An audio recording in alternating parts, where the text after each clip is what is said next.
close your eyes and imagine Atlantis, a utopian civilization, advanced beyond its time, glistening with gold and orichalcum.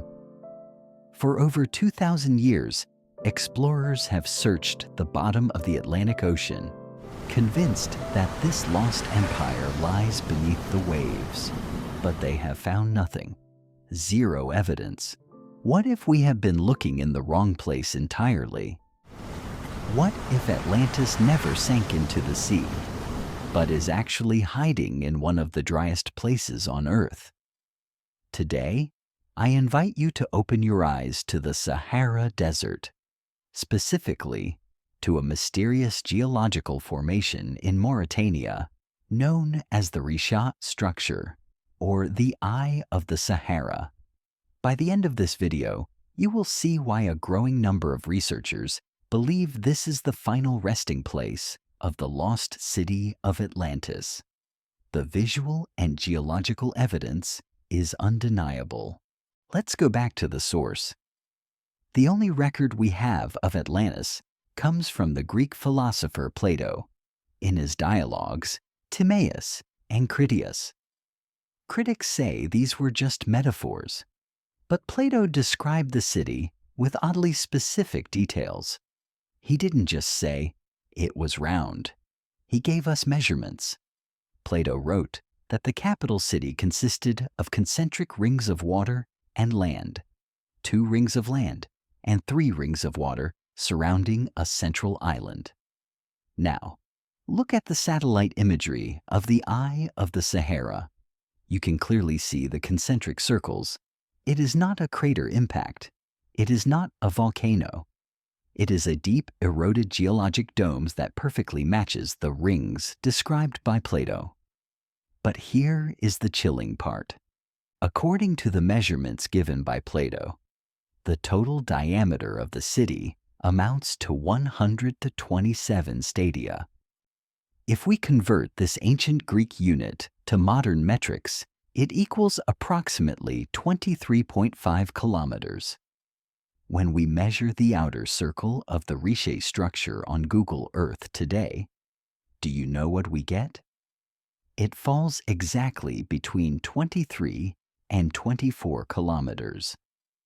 The mathematical probability of this being a coincidence is nearly 0. The geography surrounding the city is also a perfect match. Plato described the city as being sheltered by great towering mountains to the north that were famous for their beauty and rivers. To the south, he described a long rectangular plain. Let's look at the topography of the Eye of the Sahara. To the north, we find high, rugged mountains exactly as described, and to the south, a vast, flat desert plain stretches out towards the ocean. Even the flow of water matches. Plato mentioned that fresh water flowed from the central island. Hydrogeological studies of the Richat structure have confirmed that a massive underground freshwater aquifer exists right beneath the center eye. In ancient times, when the Sahara was green and wet, this would have powered the fountains of Atlantis. Plato was very specific about the aesthetics of the city. He wrote that the Atlanteans built their walls and temples by quarrying stones from the center island. He explicitly mentioned 3 colors of stone: red, black, and white. This is a very specific detail that cannot be made up. Geologists and explorers who have visited the Richat structure have brought back samples. What did they find? The area is naturally composed of red, black, and white bedrock. Imagine the visual of the city constructed with these striped patterns, just as the philosopher described. It wasn't just a story. It was a report of the actual geology of this specific location in Africa. The biggest counter-argument is Atlantis sank into the ocean. This is a desert. But we must remember the timeline. This happened nearly 12,000 years ago during the Younger Dryas period This was a time of rapid climate change and rising sea levels. Plato said Atlantis was destroyed in a single day and night of misfortune by earthquakes and floods.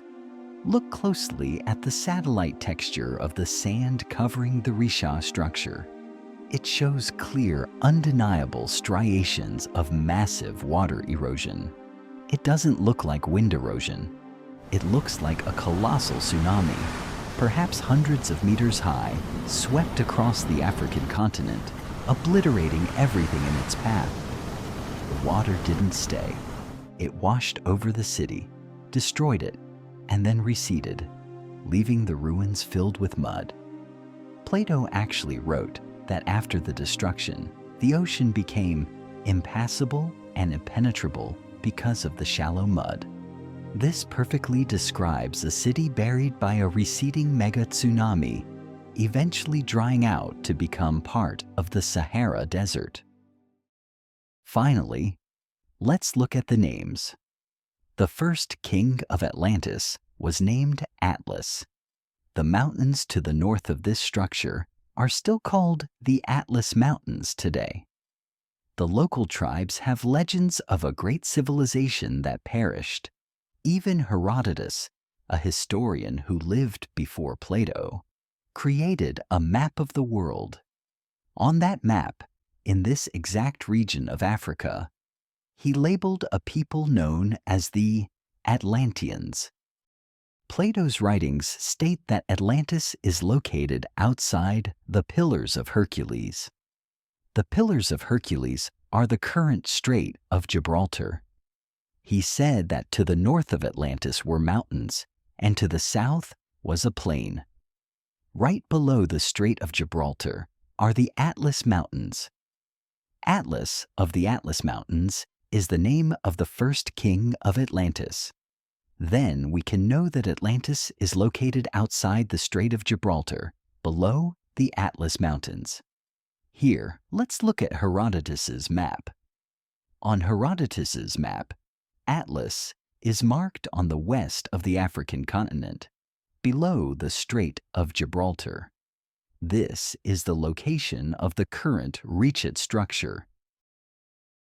The evidence is overwhelming. The size matches. The shape matches. The geology, the mountains, the stone colors, and even the water erosion signs match. We have been looking under the deep blue sea for a ghost. But perhaps the ghost has been staring back at us from space all along. The Eye of the Sahara is likely the skeletal remains of the greatest civilization on Earth. What do you think? Is this nature's coincidence? Or is it the lost empire? If you enjoyed this visual journey, please like and subscribe for more mysteries.